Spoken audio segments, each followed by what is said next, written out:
Well, thank you for joining me again. We're going to take a look at the book of First Thessalonians, continue our study. And if you've got a Bible, look at First Thessalonians, the third chapter. We're going to continue again that study. We looked at verses 1 to 5 in our last time, and we're going to go and look through verses 6 through 10 tonight. I'll be using the New American Standard Version, so if you want to get a Bible and get to those verses, we'll take a look at them. You know, in verses 1 to 5, what we looked at last time, we see Paul. He's been disturbed, I guess. He says, we could endure it no longer. We had to send word back to find out about you. If you'll remember that in the book of Acts, Paul had been there for about 3 Sabbaths, for 3 Sabbaths, been there maybe a month, some scholars think, and he was abruptly pulled away from them, as we looked at last week, and he was just bothered by that. He wanted to have more contact with the Thessalonians. He wanted to see them. And when he could endure it no longer, the third chapter, first verse says, he sent Timothy to go and find out. And he wanted to strengthen and encourage their faith, and he wanted to hear about their faith. And now, as we look in verses 6 through 10, Timothy has arrived and is giving him a report. I think it's very honest, and Paul is maybe even vulnerable when he writes this to the Thessalonians in verse 5 that we looked at last week of chapter 3, where he says, I was really fearful that maybe the tempter had tempted you in regards to your faith. And so he was very concerned that what they had done was in vain, that those people who had committed their lives to Christ maybe were falling away. But there's good news in the verses we're considering today. So if you'll take a look with me in verse 6 to 10 of 1 Thessalonians chapter 3, Paul writes, but now that Timothy has come to us from you and has brought us good news of your faith and love, and that you always think kindly of us, longing to see us just as we also long to see you. For this reason, brethren, in all our distress and affliction, we were comforted about you through your faith. For now we really live, if you stand firm in the Lord. For what thanks can we render to God for you in return for all the joy with which we rejoice before our God on your account? So as we night and day keep praying most earnestly that we may see your face and may complete what is lacking in your faith. So let's go through this a little bit. Again, Paul has been kind of disturbed, worried, it seems like, a little bit anxious about the Thessalonians. And so Timothy brings back this report, and he brings back good news. That word good news is the word we use for the gospel. And it's used that way in just about every passage in the New Testament.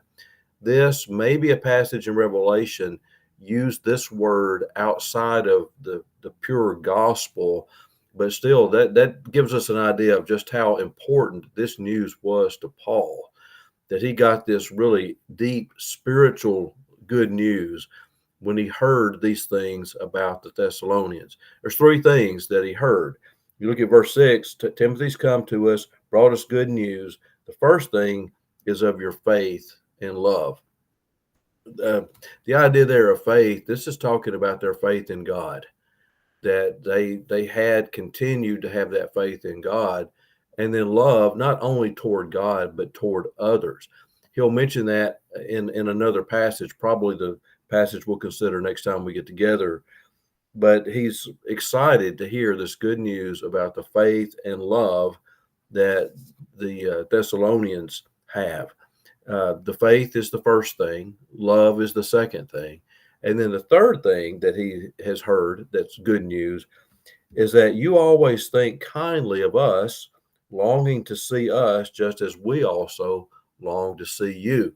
You may remember that he's talked about that a good bit already in chapter 2, that, hey, I want to come see you. I'm longing to see you. I've tried to, but Satan has hindered us and stopped us from coming and that kind of thing. And so Paul clearly wants to see them. And now he's excited to hear that they also want to see him and Silas. And so he's very, very excited about that. This longing, the word that is in verse 6, longing to see us, that's a very intensive word. So they had an intensive feeling. They really longed to come and to see, or to be able to see, Paul and Silas.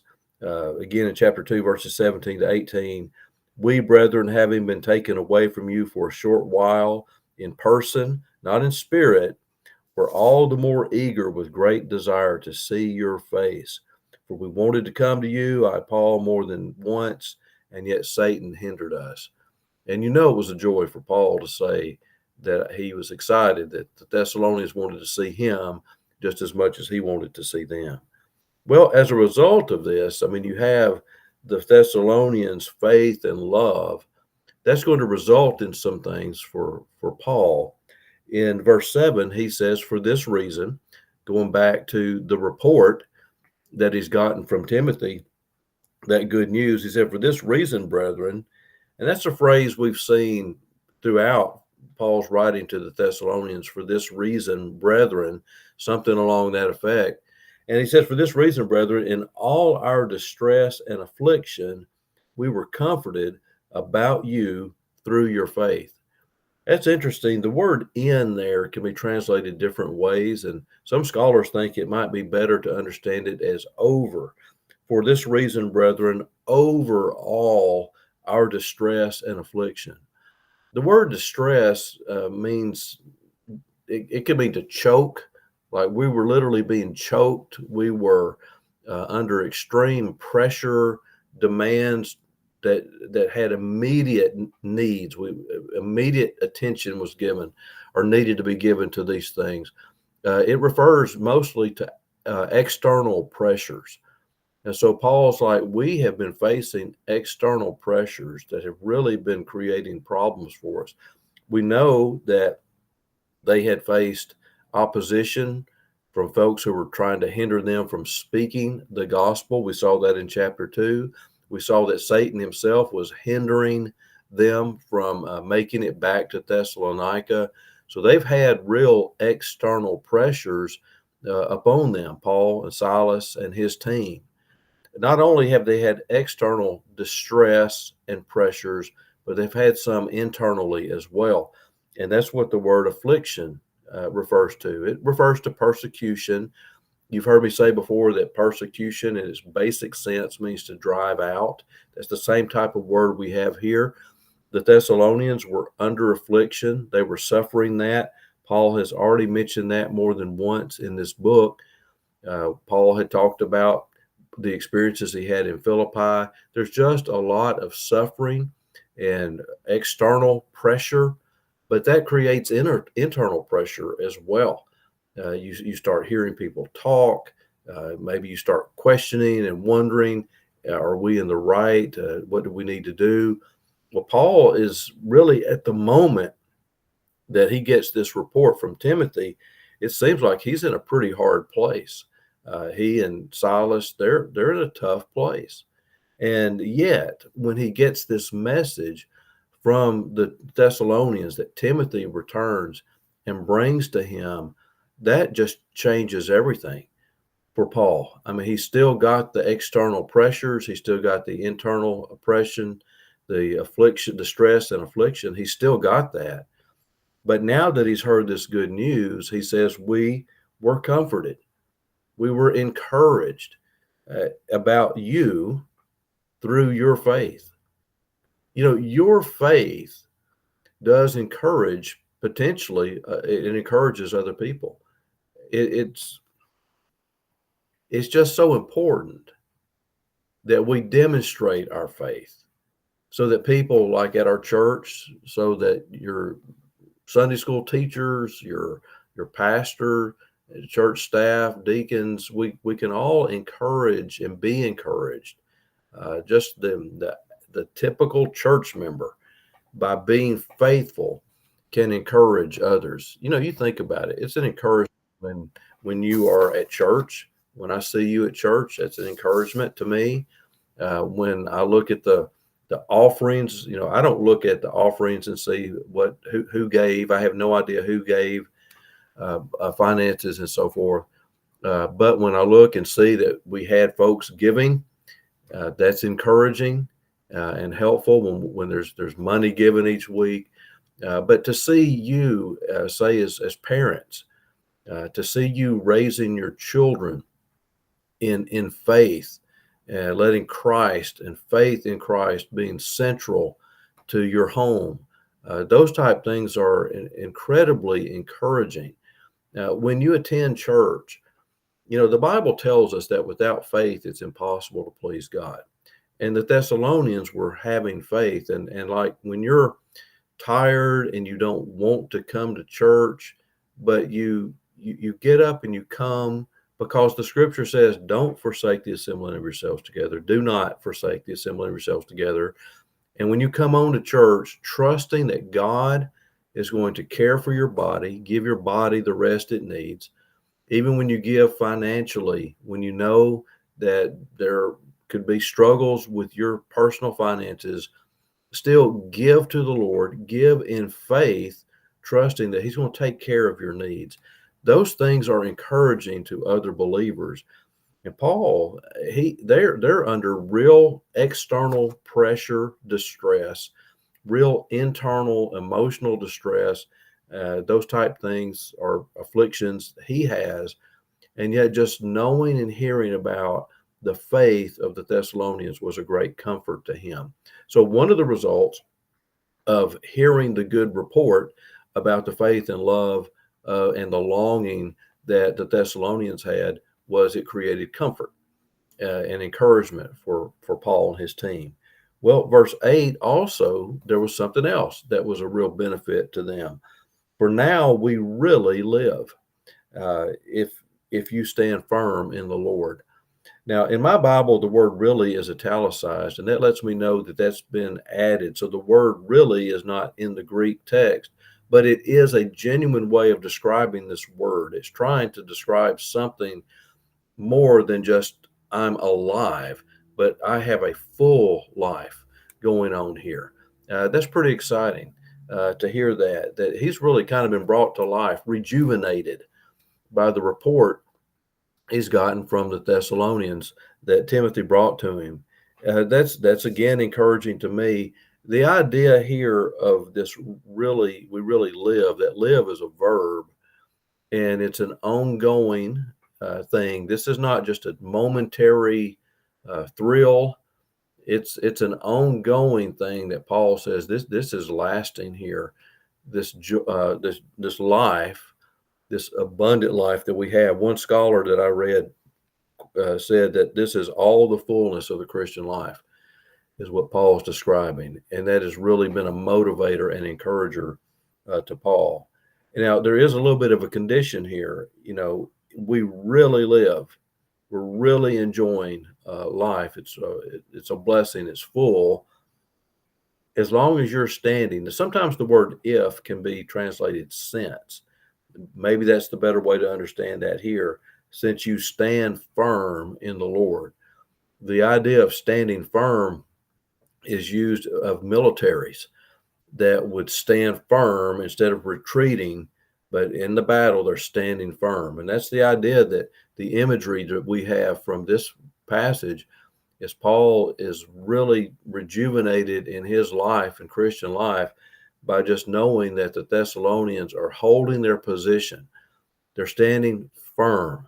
There should be an emphasis on that. They are firmly there and positioned in the Lord. And then he goes on, there's a third thing here. For what thanks? This is a rhetorical question. The answer is obvious, and the answer would be, well, it's like no, there's no way to express this. For what thanks can we render to God for you in return for all the joy with which we rejoice before our God on your account? So we've seen that they are excited about the report. It has brought comfort to Paul. It's also brought real life, rejuvenated to Paul, and now it's brought joy to him. And he says that, what thanks can we give? Paul could have gotten kind of arrogant here when he found out the report from Timothy. He could have said, well, I was a little worried about it, but I knew we'd done a good job. Oh, man, we really taught them well those few weeks we were there. But he doesn't boast. He doesn't look to himself.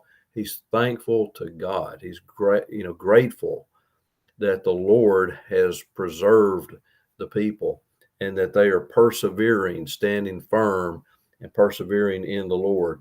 And he's like, just how could I express my thanks in an adequate way?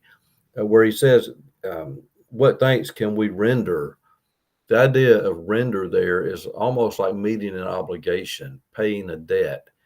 And he's like, man, how can we give enough thanks for what we really owe the Lord?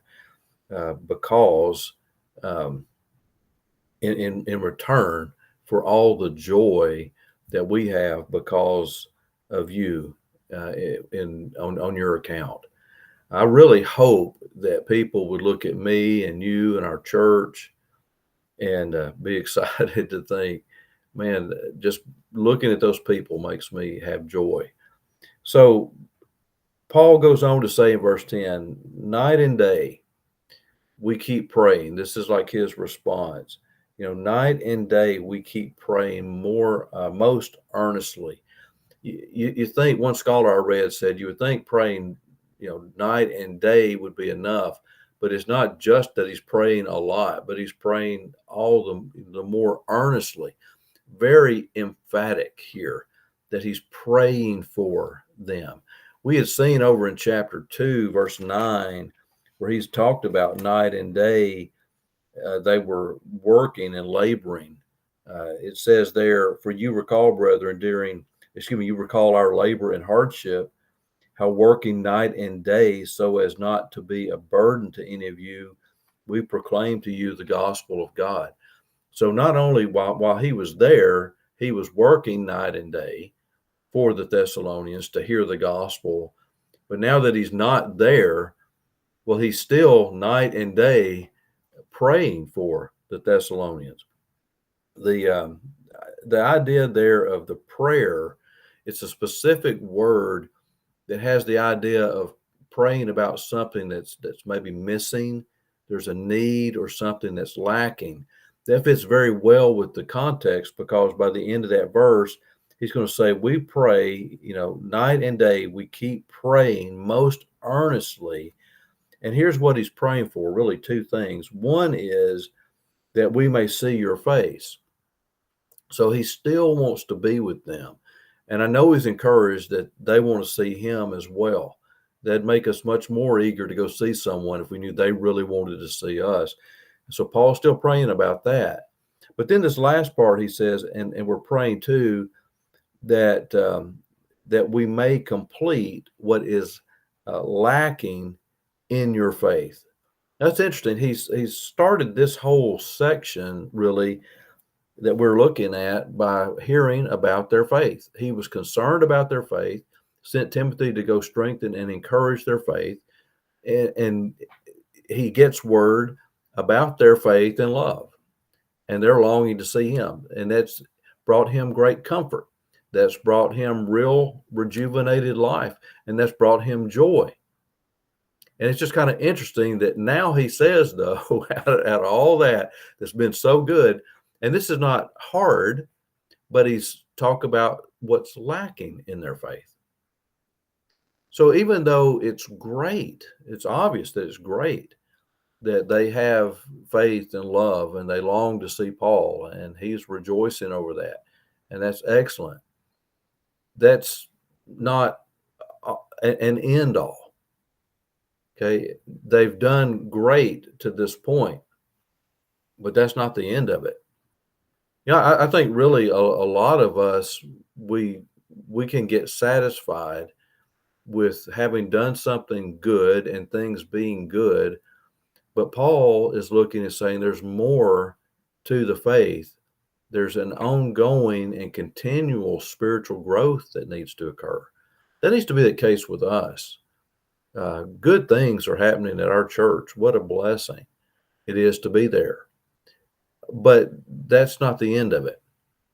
we should seek to continue and growing. I kind of like this word complete when he says, uh, that we may complete what's lacking. Of course, lacking mentions some kind of deficiency, but the word complete is a word that was used back in those days for repairing a fishing net. So, if you've got holes in a fishing net, that's not going to be good. You need to get those repaired. And so you get this image that there's a lot of faith at Thessalonica, but there are some holes. There are some places that need to be repaired, or maybe they've never been completely sewn up, but there are some things lacking. And I think we see from here on, we see at this moment in the next couple of verses where Paul is really transitioning. He's been encouraging the Thessalonians about their suffering and their example, how they've done well, and so forth. It's been real good and encouraging to them. Now he's transitioning the book to talk about some specific issues that apparently are like holes in their fishing net, holes in their faith. And Paul is eagerly praying and earnestly praying that those holes are going to be repaired. Um, their faith and love was tremendous. It brought comfort and life and joy to Paul, but it still had these holes, and they needed to be repaired. In verses 6 to 9, again, it's great, but that's not the end all. We should expect continued spiritual growth related to our faith.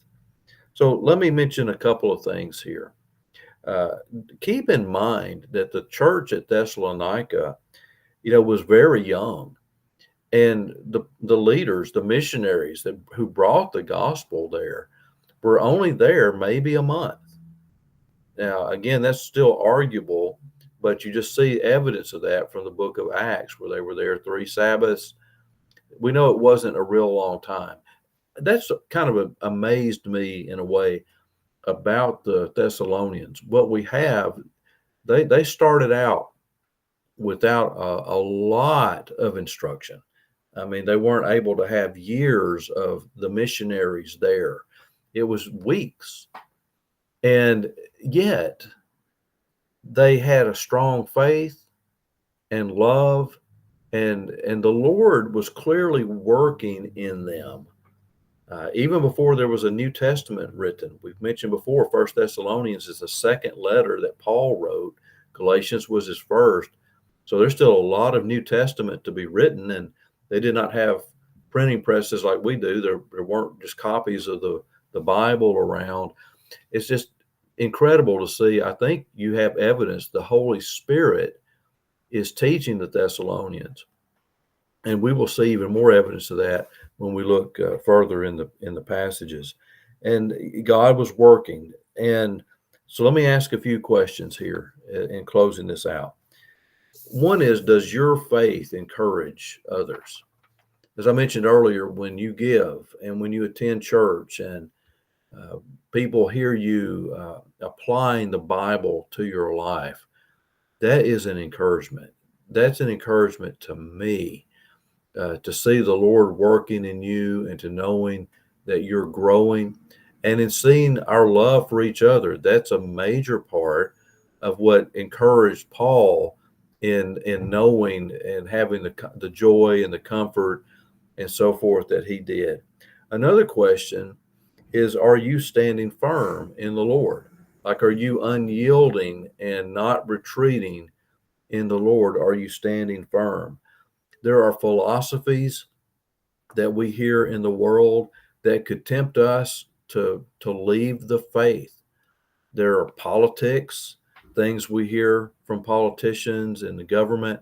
There are things we might hear regarding religious beliefs at work, at school, just in the community, questioning the legitimacy of the Bible or of Christ.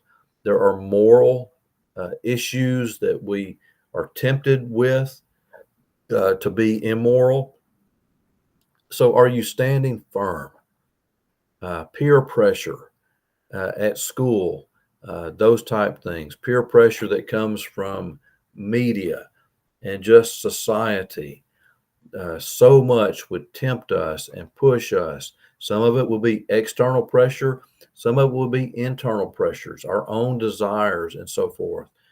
But we've got to stand firm in the Lord. So just think about that. Challenge yourself, because other people really are encouraged when you stand firm and when you have faith in God, a proper faith, and you love others. So are others full of joy on your account? Are they? It could be that there's a parent or even children regarding their parents, that they look at family members or neighbors or even other church members, and it's hard to be full of joy, and it's hard to be full of life by looking at their lives, because they may claim to be followers of Christ, but they're not really faithful to God, and they're not really loving others. And I don't want to say that we're judging other people, but some people make judgments for themselves by the way they live their lives. There are folks that just are not going to come to church. And I know some people are not able to. I'm not talking about those folks, and those of you who are watching the video who are just literally not able to come to church. But what about your faith and exercising it to a point that people are full of joy because they see you, and they are encouraged and comforted by what you do, and they're thankful for you? I love the way that Paul words this. It's at the end where, like, how could we give proper thanks for the joy that we have because of your account? He's having trouble describing how he feels. And I hope that would be something that people might look at me and just appreciate and love and be encouraged by me so much that they couldn't even put it into words. And I want that for all of us, that people would look at us and be encouraged that way. So are you faithfully praying for fellow believers? Paul did that. He was aware of where they lacked. He was aware of holes that needed to be completed and repaired. And he prayed specifically about those areas that lacked. And so we could follow his example as we are not trying to be critical of other people, but as we're aware of concerns and areas where they need some help, we could be faithful to pray for them day and night, like Paul was, and pray and hope that their faith and the holes they have would be corrected and completed. So let me encourage you to pray with your eyes open through this passage, and to think about yourself and how the Thessalonian report was an encouragement to Paul. Think about yourself. If a report was being made of you to a former pastor or someone who's known you, hadn't seen you in a while, would they be encouraged? Would they really be rejuvenated in their life? And would they have joy because of what they hear about you? And let's just pray for that. And I, like Paul, he longed to see the Thessalonians face to face. I look forward to the next time I get to see your face. And thank you for joining me with this Bible study.